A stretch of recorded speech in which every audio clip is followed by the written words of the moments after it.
Hello दोस्तों, नमस्कार। अभी की सबसे बड़ी खबर आ रही है, जहां पर भारत से वापस लौटे बिलावल भुट्टो पाकिस्तान में जाकर के भारत के खिलाफ नफरत की करने लगे खेती। बताएंगे दोस्तों, मुसलमानों को आतंकी बताती है बीजेपी, आरएसएस जैसा बयान दिया है बिलावल भुट्टो ने, और क्या क्या कहा है भारत से जाकर। सबसे पहले एक्सक्लूसिव खबर आपको बताएंगे यहाँ, और इसी बीच बताएंगे जहां पर राजौरी में आतंकी हमले के बाद पहुंचे रक्षा मंत्री राजनाथ सिंह। क्या इस हमले के साथ साथ पुंछ हमले का भी बदला लेगी भारत की मोदी सरकार? आखिर अब होने क्या वाला है दोस्तों, क्या कुछ बड़ा होने वाला है? सारी जानकारी आपको भी बताने वाले, तो आराम से बने रहेगा वीडियो के अंत तक। और अभी खबरों में आगे बढ़ने से पहले हमेशा की तरह अपने भारत देश का जमकर समर्थन करते और मानते हैं कि भारतीय सेना विश्व में सबसे बेहतर सेना है, सबसे नंबर 1 सेना है, पावरफुल सेना है। तो इस वीडियो को भी कर दीजिए लाइक, चैनल को कर दीजिए सब्सक्राइब, बेल आइकन दबाइए, साथ ही कमेंट बॉक्स में लिख दीजिएगा जय हिंद। जी हाँ, तो बात करते हैं पहली और सबसे बड़ी खबर की, जहां मुसलमानों को आतंकी बताती है बीजेपी, आरएसएस। जी हां, गोवा से जाते ही नफरत की खेती करने लगा बिलावल भुट्टो। बता दें, गोवा में एससीओ समिट में शामिल हुए पाकिस्तान के विदेश मंत्री बिलावल भुट्टो जरदारी ने अपने देश पहुंचते ही, यानी पाकिस्तान पहुंचते ही, नफरत फैलानी शुरू कर दी भारत के खिलाफ और भारत की मोदी सरकार के खिलाफ। पीटीआई की रिपोर्ट के मुताबिक उन्होंने प्रेस कॉन्फ्रेंस में कहा कि उनकी भारत यात्रा सफल रही, क्योंकि उन्होंने बीजेपी और आरएसएस के उस विचार को नकारने की कोशिश की कि हर मुसलमान आतंकवादी होता है। उन्होंने कहा कि हमने इस मिथक को तोड़ने की कोशिश की। उनका यह बयान भारत के विदेश मंत्री जयशंकर जी के उस बयान के बाद आया, जिसमें उन्होंने पाकिस्तान को आतंकवाद का प्रमोटर और आतंकवाद देश का सबसे बड़ा इंडस्ट्री का प्रवक्ता करार दिया था। उन्होंने कराची में मीडिया को संबोधित करते हुए कहा कि बीजेपी और आरएसएस इस मिथक को बनाने की कोशिश कर रहे हैं। दुनिया भर के मुसलमान आतंकवादी हैं, वे पाकिस्तानियों को आतंकवादी घोषित करते हैं। हमने इस मिथक को तोड़ने का प्रयास किया है। बिलावल भुट्टो ने पाकिस्तानी मीडिया से बात करते हुए कहा कि भारत के साथ पाकिस्तान के रिश्ते तब तक सामान्य नहीं हो सकते जब तक कश्मीर में अगस्त 2019 जैसी स्थिति बहाल नहीं हो जाती। आपको बता दें कि भारतीय मुस्लिमों पर जो ये बयान दिया गया है बिलावल भुट्टो के द्वारा, ऐसे में खुद पत्रकारों ने ही बिलावल भुट्टो को लताड़ा दोस्तों, कह दिया कि दूसरों पर उंगली उठाने से पहले पाकिस्तानी हिंदुओं का हाल देख ले बिलावल भुट्टो। जी हाँ, बिलावल भुट्टो ने कहा था कि मैंने बड़े होते हुए अपनी माँ से जिस भारत के बारे में सुना था वो एक धर्मनिरपेक्ष लोकतंत्र था, लेकिन आज मैं जिस भारत को देखता हूँ वो बिल्कुल अलग है। ऐसे में बिलावल को जवाब देते हुए खुद पाकिस्तानी पत्रकार वीनगास ने इंडिया टुडे के साथ उनके इंटरव्यू की क्लिप शेयर की और ट्विटर पर लिखा कि बिलावल भुट्टो, आप दूसरों की ओर इशारा करके ये नजरअंदाज नहीं कर सकते कि सिंधी हिंदुओं, अहमदियों और ईसाइयों के साथ किस तरह का व्यवहार किया जाता है। एक दिन पहले धार्मिक मामलों के मंत्री के बेटे की मौजूदगी में मीरपुर खास में 50 सिंधी हिंदुओं को इस्लाम में परिवर्तित कर दिया गया और अहमदिया मस्जिद पर हमला किया गया। आपकी पार्टी ने सिंधी हिंदुओं के लिए आखिर किया ही क्या है? दूसरों पर उंगली उठाने से पहले अपने गिरेबान में जरूर झांक लें। शायद आपको पता नहीं कि आपने भारत पर तो उंगली उठा दिया, लेकिन आपके देश में ही अल्पसंख्यक हिंदुओं का क्या हाल है? कृपया करके पहले अपने कमियों को पूरा करें, उसके बाद किसी पर उंगली उठाने की जरूरत की जाए। बहरहाल दोस्तों, खुद पाकिस्तानी पत्रकारों ने ही बिलावल भुट्टो को करारा जवाब दे दिया। ऐसे में दोस्तों, क्या लगता है आपको, क्या बिलावल भुट्टो का इससे शर्म आएगी दोस्तों? क्या उसका गर्दन झुकेगा? आप लोग जो भी कहते हैं अपनी राय अवश्य दीजिएगा, लेकिन वीडियो को जितना ज्यादा आज हो सके शेयर करिएगा ताकि हर कोई अपनी राय रख सके। बात करते हैं अगली बड़ी खबर की, जहां जम्मू कश्मीर के राजौरी पहुंचे रक्षा मंत्री राजनाथ सिंह सेना अभियानों की करेंगे समीक्षा। बता दें, रक्षा मंत्री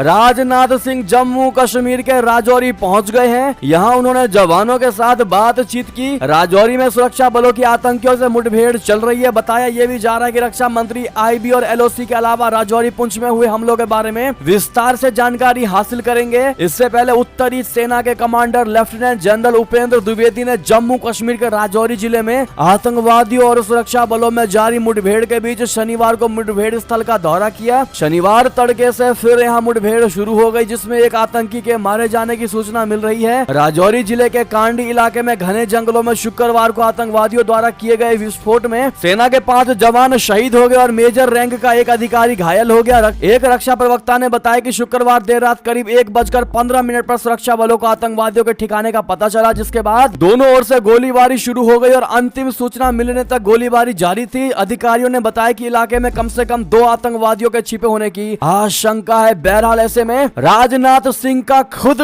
जम्मू कश्मीर पहुंचना दोस्तों बहुत बड़ा मैसेज हो सकता है उन आतंकवादियों के लिए, क्योंकि पिछले 1 महीने में काफी ज्यादा हमला हुआ है दोस्तों हमारे भारत के जम्मू कश्मीर में, और ऐसे में भारत की मोदी सरकार कोई बड़ा एक्शन अवश्य ले सकती है। ऐसे में हर लेटेस्ट अपडेट के लिए दोस्तों अगर चैनल पर नए से आए हैं आज आप लोग तो प्लीज सब्सक्राइब करके बेल आइकन दबा लीजिएगा। बात करते हैं अगली बड़ी खबर की, जहां पर कमांडो की हत्या के बाद एक्शन में सीआरपीएफ, छुट्टी पर गए जवानों को सिक्योरिटी बेस भेज दिया गया। बता दें मणिपुर में जारी हिंसा थमने का नाम नहीं ले रही, राज्य से हर पल तनाव बढ़ता जा रहा है। इस बीच चुराचांदपुर में सीआरपीएफ के एक कोबरा कमांडो की हत्या के बाद स्थिति और भी ज्यादा खराब हो गई है। ऐसे में अब छुट्टी पर गए सीआरपीएफ के जवानों को करीबी सिक्योरिटी बेस में रिपोर्ट करने को कहा है। सीआरपीएफ ने अपने उन जवानों को परिवार के साथ सिक्योरिटी बेस में रिपोर्ट करने को कहा है जो मणिपुर में रहते हैं और अपने होम टाउन पर छुट्टी पर गए हैं। बता दें कि सीआरपीएफ के कोबरा कमांडो की हत्या उस वक्त हुई जब वो छुट्टी पर थे। इस दौरान शुक्रवार दोपहर को हमलावरों ने गोली मारकर उनकी हत्या कर दी। ऐसे में अब सीआरपीएफ के मुख्यालय ने फील्ड कमांडर्स को आदेश जारी किया है कि वो मणिपुर से आने वाले ऑफ ड्यूटी कमांडरों से तुरंत संपर्क करें और उन्हें सिक्योरिटी बेस में आने का मैसेज दे। जी हाँ, साथ ही साथ दोस्तों अगली खबर आपको बता दें, जहां खालिस्तानी आतंकी परमजीत सिंह की हत्या लाहौर में अज्ञात हमलावरों ने मारी गोली। बता दें खालिस्तान कमांडो फोर्स के चीफ और आतंकवादी परमजीत सिंह पंजवार उर्फ मलिक सरदार सिंह ढेर हो गया है। खुफिया सूत्रों के मुताबिक शनिवार सुबह दो अज्ञात बंदूकधारियों ने आतंकी को गोली मार दी। घटना को अंजाम पाकिस्तान के लाहौर स्थित जौहर टाउन में दिया गया। बताया गया है कि परमजीत जौहर कस्बे में सनफ्लावर सोसाइटी में अपने घर के पास सुबह करीब 6 बजे टहल रहा था। इसी दौरान मोटरसाइकिल पर सवार दो अज्ञात लोग आए और आतंकी पर ताबड़तोड़ फायरिंग कर दी, जिसे घायल अवस्था में अस्पताल में भर्ती कराया गया। इलाज के दौरान उसकी मौत हो गई। बहरहाल आपको बता दें कि परमजीत सिंह को जुलाई 2020 में यूएपीए के तहत भारत सरकार ने आतंकवादी घोषित किया था। चलते हैं अगली खबर की तरफ, जहां लंदन में उपराष्ट्रपति धनखड़ ने कहा कि भारत के बारे में दुष्प्रचार का विरोध करें प्रवासी भारतीय। जी हां, उपराष्ट्रपति जगदीप धनखड़ ने शुक्रवार को यहां यानी लंदन में कहा कि भारत को अपने 3.2 करोड़ विश्वव्यापी प्रवासियों पर गर्व है और इन्हें अपने राजदूतों के रूप में राष्ट्र के बारे में निराधार बयानों का विरोध करना जारी रखना चाहिए। लंदन में वेस्टमिंस्टर एब्बे में महाराजा चार्ल्स तृतीय के राज्याभिषेक में भाग लेने 2 दिवसीय यात्रा पर ब्रिटेन गए धनखड़ ने अपने संबोधन में भारत द्वारा किए जा रहे महान विकास कार्यों और इसकी सफलता की कहानी बयां की तथा कहा कि भारत के लोकतंत्र की कोई सानी नहीं है। उन्होंने प्रधानमंत्री नरेंद्र मोदी के नेतृत्व में देश के